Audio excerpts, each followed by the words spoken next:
The 6th of May, Rabbi Levitt, Gemora.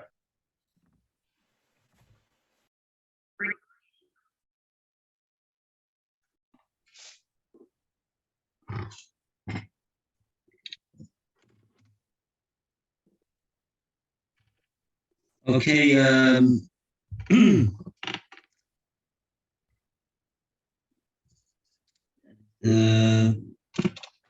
hello. I was just I just mentioned over the email to Shlomo first that I'm going to be away for the next week.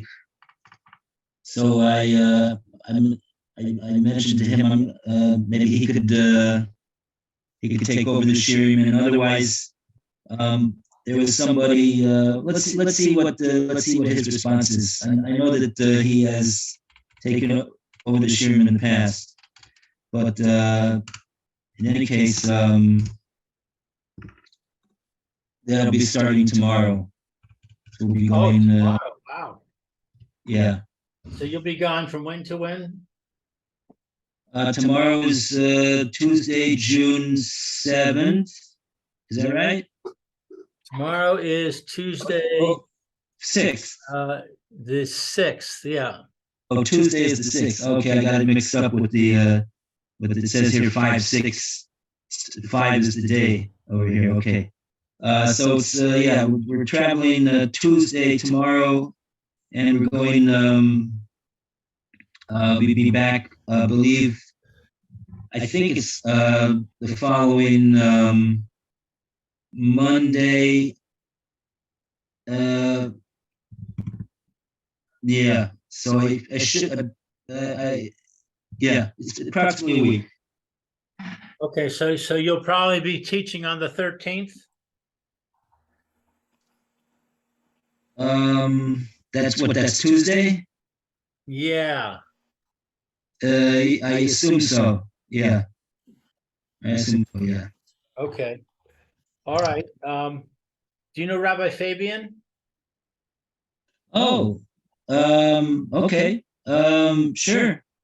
You might want to if Rabbi Shlomo can't do it, because he's done it in the past also. Okay. You have his. Let me just see if I have his phone number. Yeah, I'm sure. Of course, I've asked him before. I hope he doesn't tell me, but you need to pay me for the last time that I substituted for you. I think well, he'll definitely know. Or maybe he probably won't know, actually. It's such a long time ago.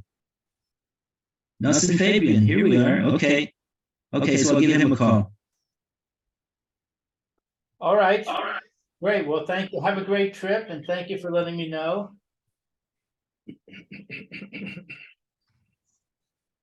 And I won't be able to do the It would be like 3 in the morning for me. That's a little difficult. Yeah. Okay. All right.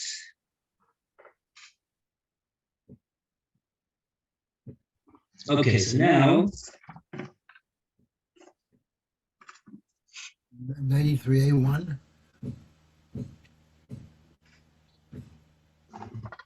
comma.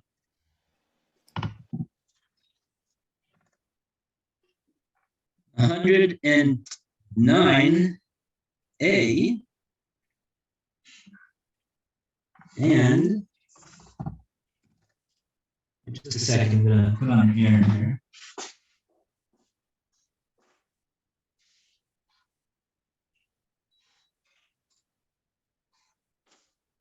Alvin, I'm going to be going on a trip next week. Okay. I'm leaving on Sunday, the 11th. Mm-hmm. And I'm coming back on the 14th. So Monday, Tuesday, and Wednesday, I won't be available.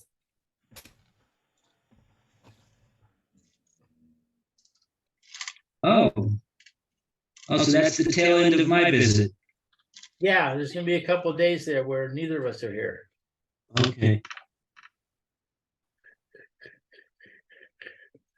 That's next week. Next week, right?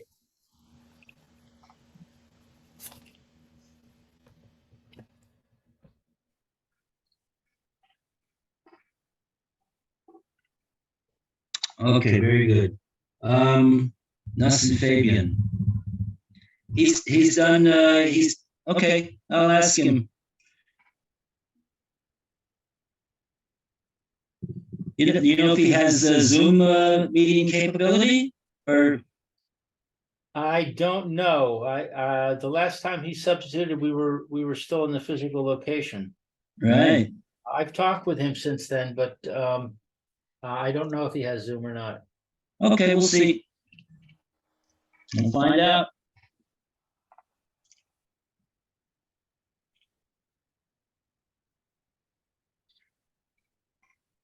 Okay.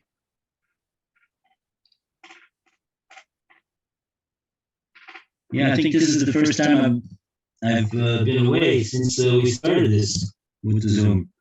So, right. Yeah, I remember you used to go to America.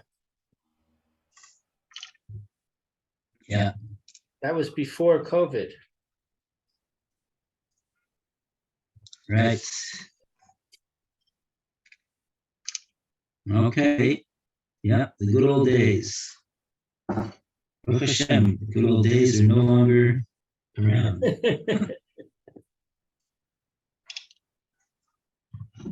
Okay, so. Ooh.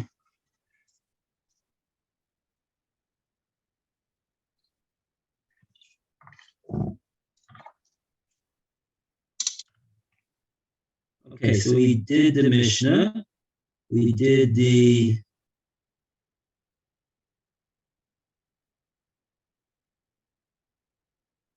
I think we were in the middle of this whole discussion about the son who steals from his father, and his father passes away, oh yeah. and the Right. son has to give to charity. And we were reading the Rashis. Okay. Oh yeah. We had a question of right. Okay. We're trying to understand why he doesn't say, this is the stuff that I stole. He just says, this is the stuff that was stolen. Yeah, that's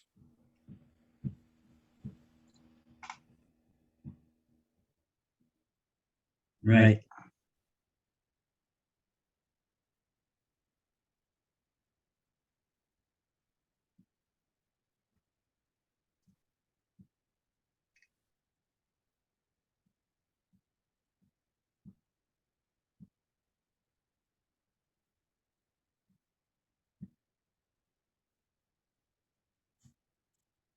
Oh, now I think I understand this comment of the tour in light of what the Rambam said.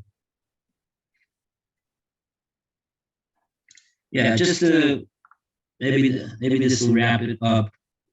That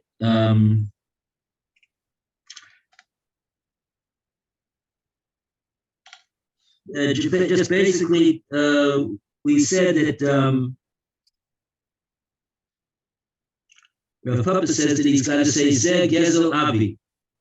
This is the Gezel of my father, meaning that was stolen from my father. And so what case is Rav Papa talking about? So it seems from the Gemora he's talking right after Rabbi Yosef. Maybe he's talking specifically about where he cannot keep the stolen goods. He's got to give it. Has to do the mitzvah of Heshidas Agzela, to undo the gezel that he did. So he can't give it to the father that he actually stole it from, but Rav Yosef says he should give it to the tzedakah. If he doesn't find anybody, if he doesn't find a Yorish, doesn't find any living Yorish. So Rav Papa said, but he's got to say Zeh Gezel Abi. So the Torah says that this is not only in the case where he's giving back to the tzedakah, but whenever he's giving back in order to fulfill the mitzvah of Heshivas Agzela, because that's what he's doing really. He's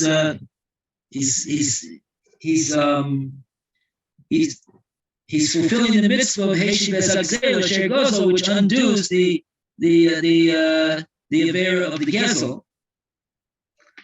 He's got to. So even if he gives back, even if he would give back to the brothers, also he would have to say Zeh Gezel Abi.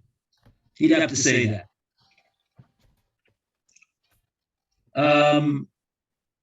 That's what the Torah says.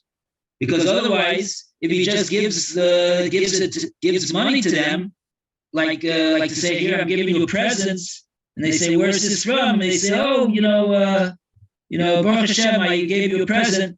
He hasn't fulfilled the mitzvah of Heshivas Agzela, of returning the stolen article.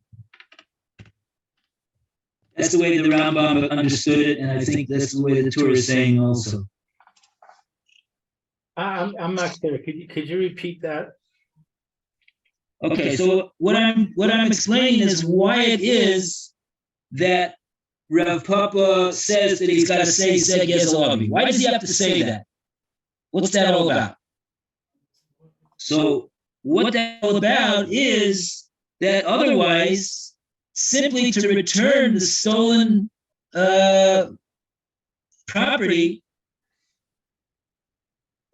even to the brothers, would not, without saying Zeh Gezel Abi, he has not fulfilled the mitzvah of Heshivas Agzela.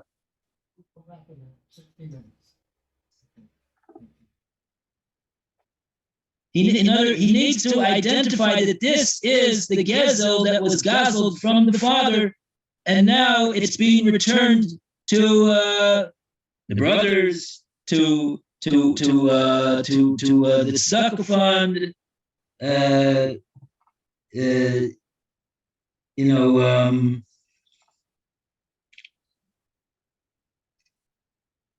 but if he just gives it back without saying that, so according to the Rambam, that's not fulfilling the mitzvah of returning the stolen items. And it's according to the way that it's supposed to be done. That's what we saw from the Rambam. So in other words, in order to fulfill the mitzvah of returning the stolen items, he has to make it known that they're stolen items. Right. I think that's the what your note said on the Rambam. Your art scroll note over there. Right. Right. So what page are we on again? 109A1.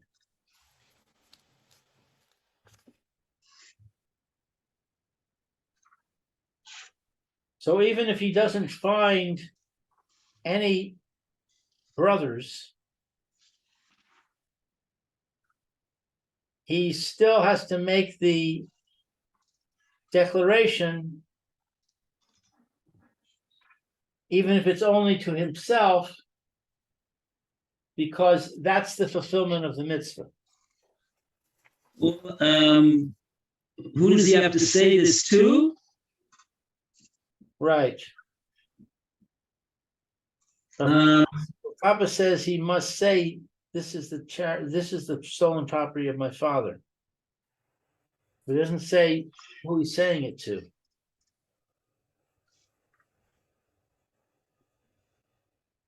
Well, that's another point. Oh, it says in the footnote, he must have informed the officer of the charity.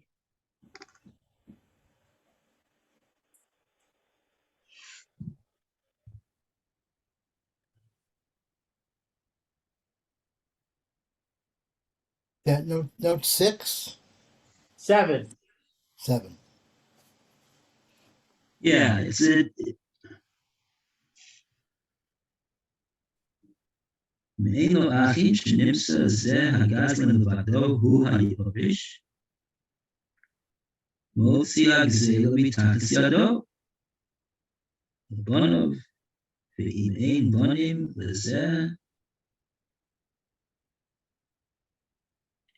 ואין בנים לזה, הבן, הגזלן, he doesn't have any bunny to that agazlan, no, the Bava, yes, it's. The Rambam is very interesting. He seems like the Rambam says. I'll just read you what the Rambam says over here. Im ein lo achin, if he has no brothers, shenimsa zeh hagazlan levado hu hayorish. So then it comes out that this Gazlan, he alone is the yorish of this property that he stole. He has to take out this gezel from his possession. He has to remove it from his possession. Who can he give it to? The first thing the Rambam says is Labanov. To his sons, meaning to the sons of the Gazlan.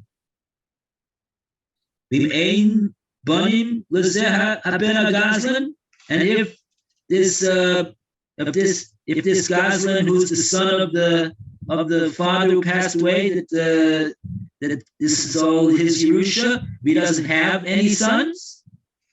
Nosno lebal choivo. He could even give it to his creditor, Obahalvosa, or the one that he got a loan from. Oh, it's tzedakah, or you could give it to tzedakah.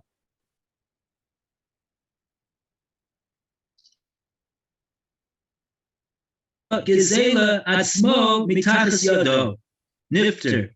So since he has removed the gezel from his possession, niftar, he's now exempt. He's now exempt.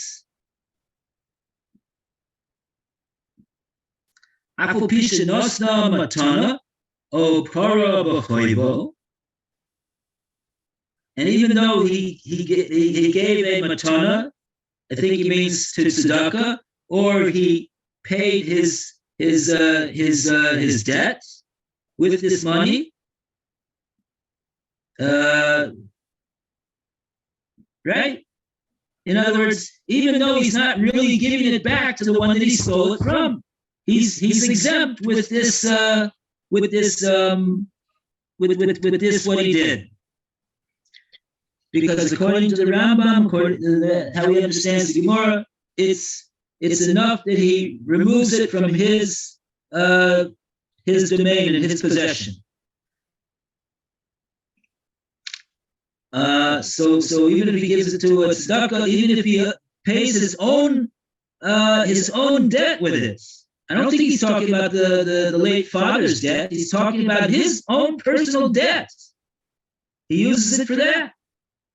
That will be enough, says the Rambam, for him to be nifter, meaning to be exempt from the gezel, the prohibition of the gezel. But this is on the condition that he informs them. It's not enough for him to say it to himself. Says the Rambam. He has to inform the ones that he is giving it to. The Yomer, and he says to them, "This is the gezel Abba. This is the gezel of that was gazeled from my father."